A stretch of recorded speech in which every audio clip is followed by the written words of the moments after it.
4 साल। और इन 4 सालों में कितना कुछ बदल गया है न, अवंतिका बोली। नहीं, बिल्कुल नहीं।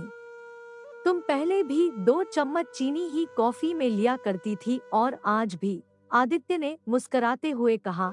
अच्छा, और तुम कल भी मुझे और मेरी कॉफी को इसी तरह देखते थे और आज भी। अवंतिका ने आदित्य की ओर देखते हुए कहा। आदित्य एकदम साधे अवंतिका को देखे जा रहा था।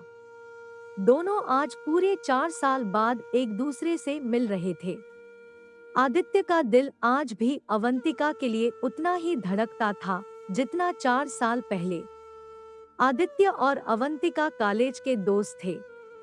दोनों ने एक साथ अपनी पढ़ाई शुरू की और एक साथ खत्म। आदित्य को अवंतिका पहली ही नजर में पसंद आ गई थी, लेकिन प्यार के चक्कर में कहीं प्यारा सा दोस्त और उसकी दोस्ती खो न बैठे, इसलिए कभी आई लव यू कह नहीं पाया। सोचा था कॉलेज पूरा करने के बाद एक अच्छी सी नौकरी मिलते ही अवंतिका को न सिर्फ अपने दिल की बात बताऊंगा, बल्कि उसके घर वालों से उसका हाथ भी मांग लूंगा। वक्त कभी किसी के लिए नहीं ठहरता। मेरे पास पूरे 2 साल थे अच्छे से सेटल होने के लिए, लेकिन 2 साल शायद अवंतिका के लिए काफी थे। उस शाम मुझे अवंतिका के घर से फोन आया कि कल अवंतिका की सगाई है। ये शब्द उस समय एक धमाके की तरह थे, जिसने कुछ समय के लिए मुझे सन्न कर दिया। मैंने उसी दिन नौकरी के सिलसिले में बाहर जाने का बहाना बनाया और अपना शहर छोड़ दिया। मैंने अवंतिका को बधाई देने तक के लिए भी फोन नहीं किया। मैं उस समय शायद अपने दिल का हाल बताने के काबिल नहीं था और अब उसका हाल जानने के लिए तो बिल्कुल भी नहीं। वक्त बदला, शहर बदला और हालात भी। 1000 बार मन में अवंतिका का ख्याल आया, लेकिन अब शायद उसके मन में कभी मेरा ख्याल न आता हो, और आएगा भी क्यों। आखिर उसकी नई जिंदगी की शुरुआत हो गई है, जिसमें उसका कोई भी दोष नहीं था। मैंने भी इसे एक अनहोनी मान लिया था, या फिर जिस चीज को मैं बदल नहीं सकता उसके लिए खुद को बदल लिया था। लेकिन कहीं ना कहीं अधूरापन, एक याद हमेशा मेरे साथ रहती थी। वक्त की एक सबसे बड़ी खूबी कभी कभी वक्त की सबसे बड़ी कमी लगती है। शायद यही मेरी अधूरी प्रेम कहानी का अंत था। मेरी नौकरी और मेरे नए घर को पूरे 3 साल हो गए थे। रोज की ही तरह मैं अपने ऑफिस का कुछ काम कर रहा था। आज जल्दी काम हो गया तो अपना फेसबुक अकाउंट, जो आज की जनरेशन में बड़ा मशहूर है, को लॉग इन किया। आज पता नहीं क्यों अवंतिका की बहुत याद आ रही थी। कैलेंडर पर नजर पड़ने पर याद आया कि आज तो अवंतिका का जन्मदिन है। मैंने उसके पुराने मोबाइल नंबर को इस आशा से मिलाया कि अगर उसने फोन उठा लिया तो उसको जन्मदिन की बधाई दे दूंगा। बहुत हिम्मत करके मैंने उसका नंबर मिलाया, लेकिन मोबाइल स्विच ऑफ था। पता नहीं क्यों दिल ने कहा कि मैं उसको फेसबुक पर ढूंढूं। क्या पता खाली समय में वह भी फेसबुक लॉगिन करती हो। अवंतिका नाम टाइप करते ही कई अवंतिकाओं की प्रोफाइल मेरी आंखों के सामने आ गई। कोई अवंतिका शर्मा, मल्होत्रा, खन्ना, कितनी ही अवंतिका सामने आ गई, लेकिन मेरी अवंतिका अभी तक नहीं मिली। आशा तो कोई थी नहीं, लेकिन एक अजीब सी निराशा हो रही थी। अचानक मेरी नजर एक प्रोफाइल पर पड़ी, अवंतिका वर्मा। मुझे आश्चर्य हुआ कि शादी के बाद भी उसका सरनेम नहीं बदला और लोकेशन भी मुंबई की है। लगता है मुंबई के ही किसी शख्स से उसकी शादी हुई होगी। उसने अपना फोटो नहीं डाला था और सब कुछ लॉक कर रखा था। मैं फिर भी उसकी प्रोफाइल को बार बार देख रहा था।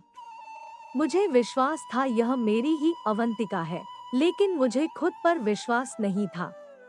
मैंने उसको फ्रेंड रिक्वेस्ट भेज दी। एक पुराने दोस्त के नाते वह मेरी रिक्वेस्ट जरूर स्वीकारेगी। उस रात मुझे नींद नहीं आई। मैं मन ही मन यह सोच रहा था कि कितनी बदल गई होगी न वह। शादी के बाद सब कुछ बदल जाता है। अगर वह मुझे भूल गई होगी तो? अरे, ऐसे कैसे कोई कॉलेज के दोस्तों को भूलता है भला। इसी असमंजस में पूरी रात बीत गई। सुबह होते ही सबसे पहले मैंने फेसबुक अकाउंट चेक किया। आज पता चला कि लोग प्यार को बेवकूफ क्यों कहते हैं। उस दिन मुझे निराशा ही हाथ लगी। 2 दिन तक यही सिलसिला चलता रहा और 2 दिन बाद आखिर वह दिन आ ही गया जिसका मैं बेसब्री से इंतजार कर रहा था। अवंतिका ने मेरी रिक्वेस्ट स्वीकार कर ली, लेकिन सब कुछ अच्छा होते हुए भी मुझे अचानक आश्चर्य हुआ, क्योंकि यह अवंतिका वर्मा तो सिंगल थी। उसका रिलेशनशिप स्टेटस सिंगल आ रहा था। कहीं मैंने किसी दूसरी अवंतिका को तो रिक्वेस्ट नहीं भेज दी। अचानक एक मैसेज मेरे फेसबुक अकाउंट पर आया। कहाँ थे इतने दिन तक? यह मैसेज अवंतिका ने भेजा था। वह इस समय ऑनलाइन थी।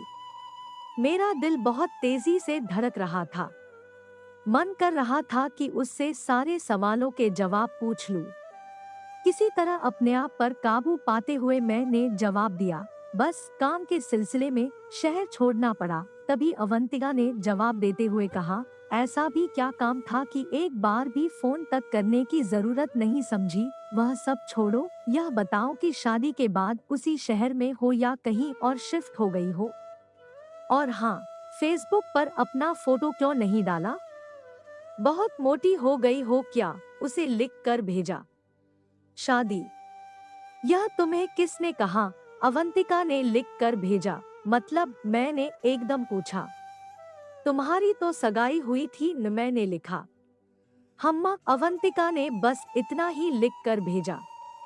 तुम अपना नंबर दो, मैं तुम्हें फोन करता हूँ। अवंतिका ने तुरंत अपना नंबर लिख दिया। मैंने बिना एक पल गंवाने अवंतिका को फोन कर दिया। उसने तुरंत फोन रिसीव कर कहा, हेलो। आज मैं पूरे 4 साल बाद उसकी आवाज सुन रहा था।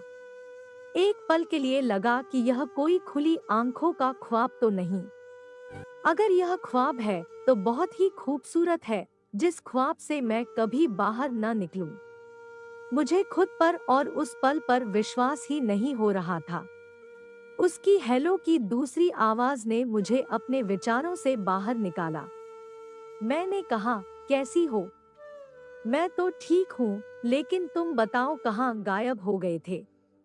वह तो शुक्र है आजकल की टेक्नोलॉजी का, वरना मुझे तो लगा था कि अब तुमसे कभी बात ही नहीं हो पाएगी। अरे ऐसे कैसे बात नहीं हो पाएगी? मैंने कहा, लेकिन तुम यह बताओ कि तुमने शादी क्यों नहीं की अभी तक?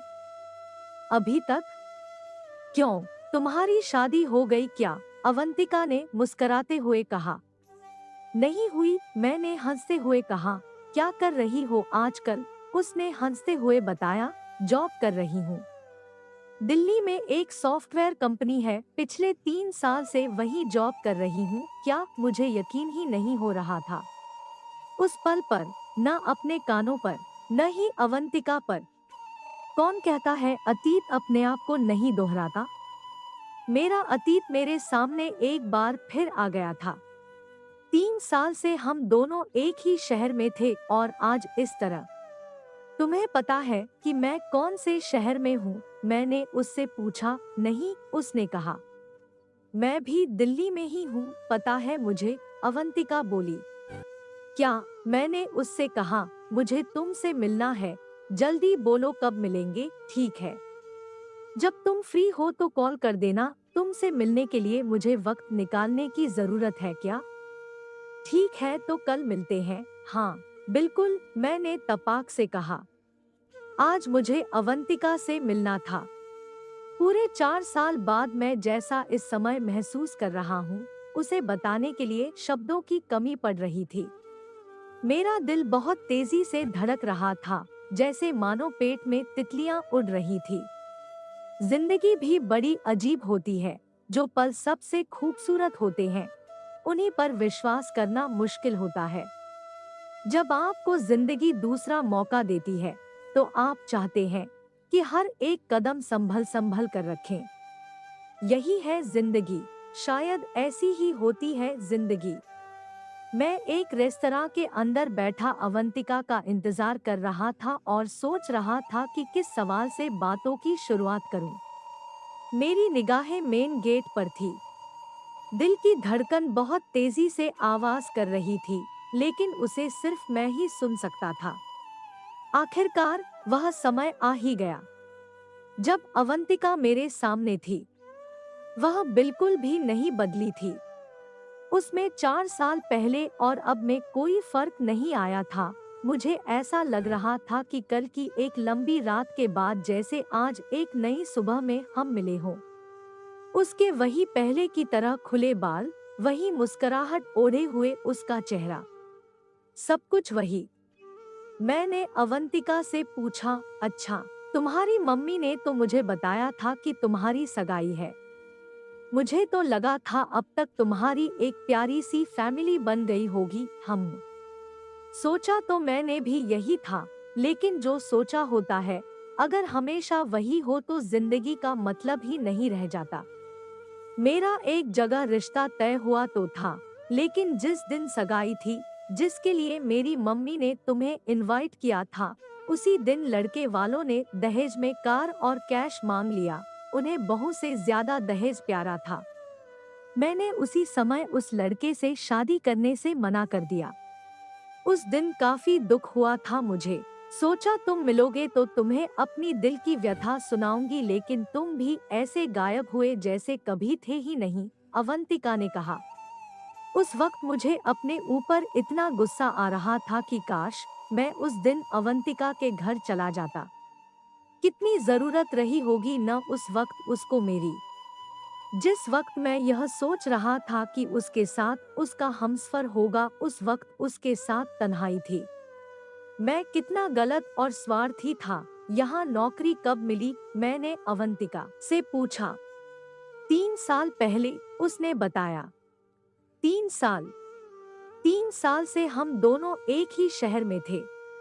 कभी हम दोनों गलती से भी नहीं टकराए, मैंने मन में सोचा। आज मैं इस सुनहरे मौके को गंवाना नहीं चाहता था। आज मैं वह गलती नहीं करना चाहता था जो मैंने 4 साल पहले की थी। मैंने अवंतिका का हाथ अपने हाथ में लेते हुए कहा, अवंतिका मुझे माफ कर दो।